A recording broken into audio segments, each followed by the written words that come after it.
Несколько тысяч человек из разных уголков Крыма и Украины посетили город Симферополь с заветной целью увидеть волос из бороды пророка Мухаммада, мир ему, и получить благословение. Торжественное мероприятие, проходившее весь день, для мусульман полуострова было организовано Духовным центром мусульман Крыма совместно с Духовным управлением мусульман Украины. Специальным рейсом из Бейрута, столицы Ливана, волос пророка Мухаммада, мир ему, хранимый в специальной шкатулке, где в столичной мечети Ар-Рахма, был показан верующим, а затем через несколько дней перевезен из столицы Украины в столицу Крыма, Симферополь. Вместе с волосом в Украину доставили и другую ценную вещь – большой свиток, в котором указана поименная цепочка всех хранителей этого волоса. Таким образом, все желающие могли не только увидеть реликвию, но и ознакомиться с такой важной и интересной информацией. Почетную миссию демонстрации волоса возложили на председателя Духовного центра мусульман Крыма Хаджи Ридвана Велиева и его заместителя Хаджи Руслана Саидвалиева.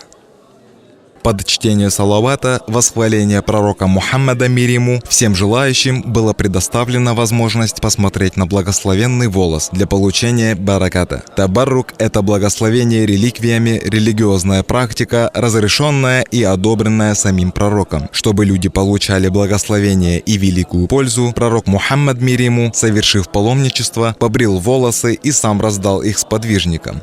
Они оберегали, почитали и любили эти реликвии и передали следующим поколениям мусульман. Таким образом, волосы великого посланника, мир ему, распространились по всему мусульманскому миру, в том числе они хранились и в Крыму. С рассказом об особенностях реликвий пророка, о том, что такое табаррук и его значимости в религии ислам, выступил представитель Духовного управления мусульман Украины в Крыму шейх Зафер Ашик. Они есть в территории Хиджаз, территория Мекка, Медина. Там есть люди, у которых есть волос пророка, алейхиссалату вассалям. В Северной Африке, в Ливии, в Тунисе, в Алжире, в Марокко. В Египте тоже очень много реликвий пророка, алейхиссалату вассалям. И в Турции. Правители Осман, они уделяли этому очень большое внимание. Считалось, самый лучший подарок правителю дарит ему какой-либо из реликвий пророка, алейхиссалату вассалям. Или волос, или халат, или меч, или посуда какая-либо, которая была у пророка, алейхиссалату вассалям. И они сохраняли это. И остались до нашего времени. В Топкапи, например, найдете и мечи пророка, и волосы пророка, и перстень пророка, алейхиссалату вассалям, и зуб пророка, алейхиссалату вассалям, его халат и так далее.